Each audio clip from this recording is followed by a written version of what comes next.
Over the last year, I've noticed a bit of an unusual trend on the downhill World Cup scene. I've seen people adding weights to the bottom of the down tube and even inserting lead in their spindles. And this got me thinking, have downhill bikes got too light these days? Is adding weight actually an advantage? And can mere mortals like myself benefit from this? Well, I'm going to find out today. Stay tuned. In the world of XC, weight is really important as well, but the goal here is to keep it as low as possible. A lighter rider, a lighter bike, even lighter kit, all adds up to a better power to weight ratio. So that means being able to accelerate faster and being able to climb harder and faster too. And that's the goal to winning an XC race. Now, FYI, Nino Schurter's XC bike is a svelte 11 kilos.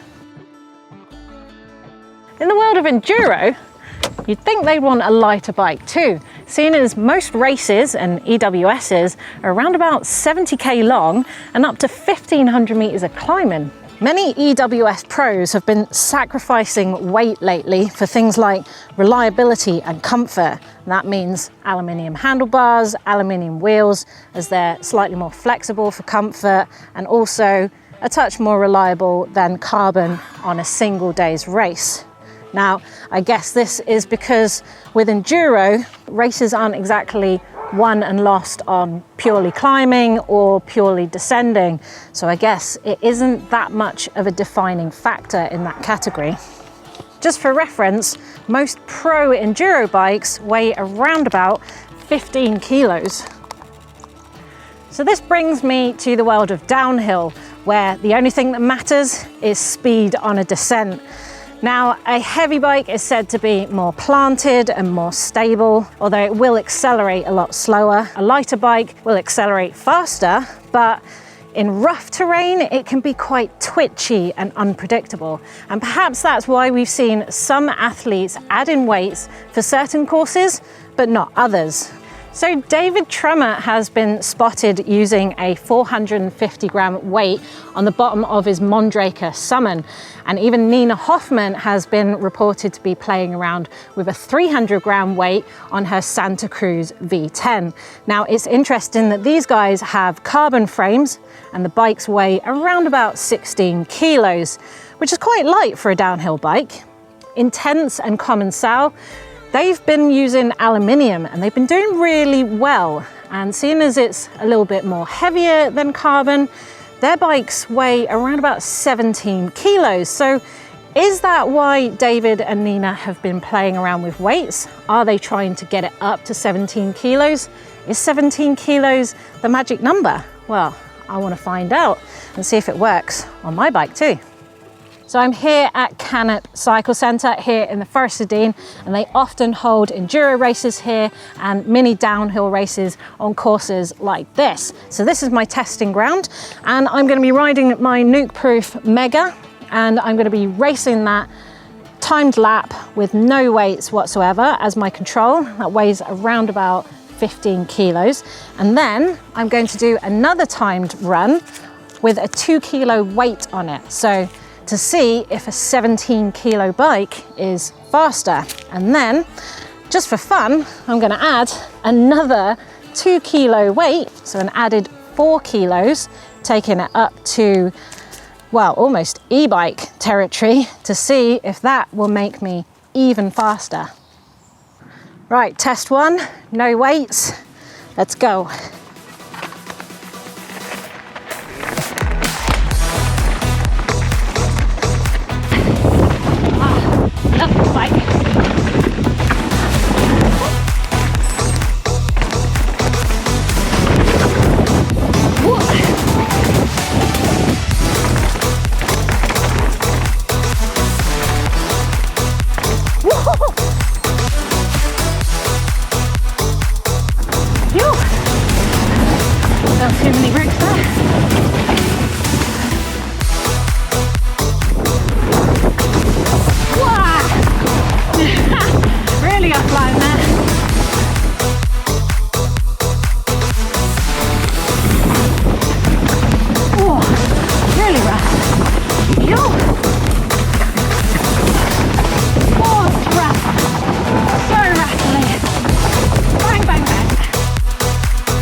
comes to weight, it's location, location, location.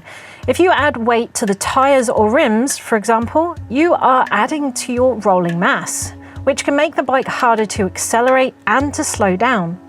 If you add it to the rear swing arm or the back wheel, you can make it harder for the suspension to do its job. Add the weight too high up on the bike or in a backpack, and you may feel unbalanced when cornering. You generally want to keep weight as low and as central as possible to reduce any negative effects to the bike or your riding. Right, test 2 with a 2 kilo weight. Let's go.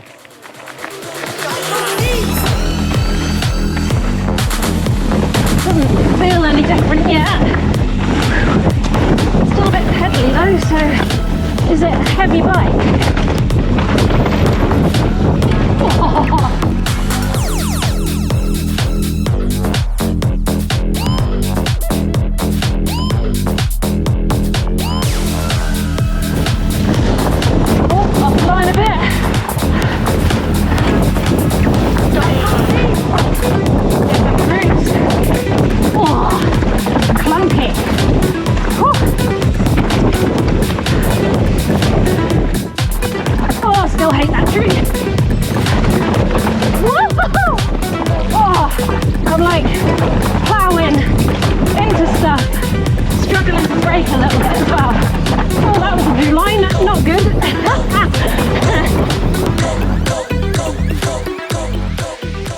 Wow, that was really interesting. I felt like sort of manualing and pumping through little bumps was a lot easier, but I did underestimate or forget how heavy my bike was when I was trying to get it airborne, and I kind of cased a few doubles up there. But the suspension feels surprisingly the same, although I am going through a lot of my travel, and I did bottom it out a couple of times as well. So I'm going to put some more air, at least in the forks and probably in the rear for the next run. But I just want to say I was actually picking up a lot of speed on the open straight bits, and where I'd usually put a couple of cranks in, I wasn't needing to, so there might be something in it. Anyway, let's go and put some air in and do test number 3. So I'm just measuring to see what percentage sag I'm running. What's really interesting, and I should have thought about this, is that the forks don't seem to be affected at all. So the weight being over here has given me almost 45, it looks like about 45% sag, almost 50% sag in the rear, but the forks are slightly unaffected. Be interested to see whether that works out on the trail, because I definitely bottomed them out last time. Okay, test 3, adding 4 kilos. Let's go. Oh, that's slow. Woo. Nice landing though. Oh, yeah. Feels nice through it. Oh, feels nice. Feels nice through the rest.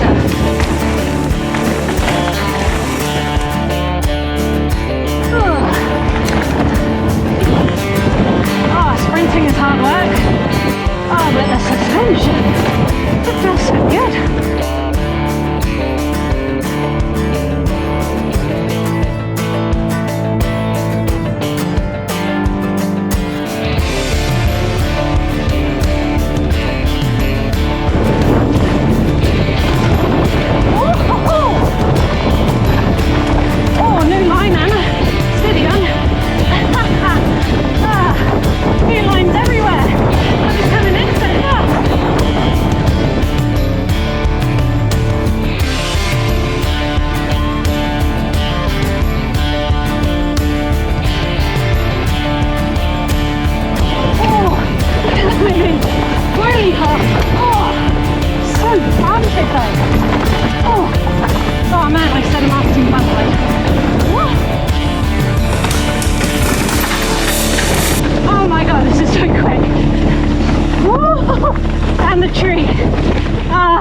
God, that's over. Oh, I'm knackered. Wow. Right, that was really interesting. I actually really enjoyed it. When I sprinted off from the start, it was really arduous and I thought, oh, this is going to be a right slog. But once I got going, everything just felt right, for want of a better word. The suspension felt amazing. I even really liked my brakes.